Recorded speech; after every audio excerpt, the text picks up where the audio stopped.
सरकारनं हिंदीबद्दल काढलेले दोन्ही जी.आर रद्द केले। त्रिभाषा सूत्राबद्दल निर्णय घेण्यासाठी नरेंद्र जाधव समितीची घोषणा मुख्यमंत्री फडणवीसांनी केली। समितीचा रिपोर्ट आल्यानंतरच त्रिभाषा सूत्राचा निर्णय घेतला जाणार असं फडणवीसांनी सांगितलंय। आता नरेंद्र जाधव यांच्या अध्यक्षतेत सरकार पुन्हा एक समिती नेमेल। त्रिभाषा सूत्र कसं लागू करावं, कोणत्या इयत्तेपासून ते शिकवलं जावं याचा सांगोपांग अभ्यास करून समिती अहवाल सादर करणार आहे। त्यानंतर पुढचा अंतिम निर्णय घेतला जाईल। 16 एप्रिलला सरकारनं पहिली ते चौथी पर्यंत तिसरी भाषा म्हणून मराठी बरोबर हिंदी सक्तीची असेल असा निर्णय केला। त्यावर टीका झाल्यानंतर 17 जूनला सरकारनं हिंदीची सक्ती हटवून त्याऐवजी सर्वसामान्यपणे हिंदी असा उल्लेख केला। सरकारनं हिंदीची सक्ती हटवली, मात्र हिंदी नको असेल तर त्याला 20 विद्यार्थ्यांच्या शिफारसीची अटही ठेवली। यावरून दोन्ही ठाकरेंसह विरोधी पक्षांनी मोर्चाची घोषणा केल्यानंतर सरकारनं अखेर दोन्ही जी.आर मागे घेतले। 16 एप्रिल 2025 आणि 17 जून 2025 हे दोन्ही शासन निर्णय आम्ही रद्द करण्याचा निर्णय घेतलेला आहे। हे दोन्ही शासन निर्णय या ठिकाणी रद्द आम्ही करतो।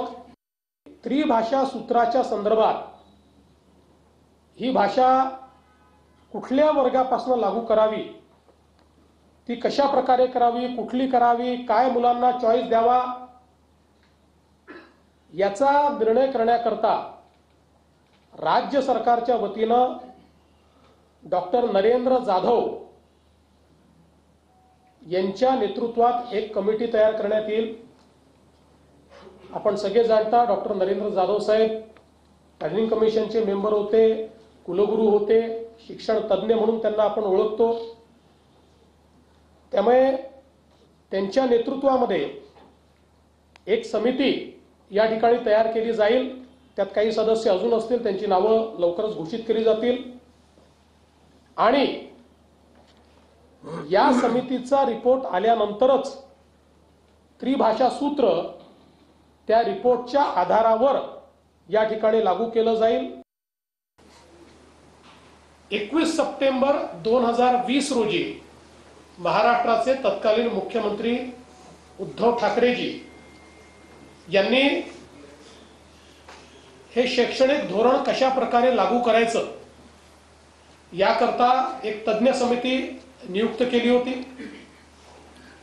16 ऑक्टोबरला त्याचा जी.आर 16 ऑक्टोबर 2020 रोजी उद्धवजींच्याच नेतृत्वाखाली हा जी.आर निघाला। जी.आर रद्द केला। कोणी जी.आर काढला होता? या लोकांचं म्हणजे पूर्वी मध्ये तो पिक्चर आला होता ना, हरिश्चंद्राची फॅक्टरी, तशी भाजप म्हणजे खोट्याची फॅक्टरी झालेली आहे, अफवांची फॅक्टरी झालेली आहे। भाजप हा अफवांची फॅक्टरी आहे।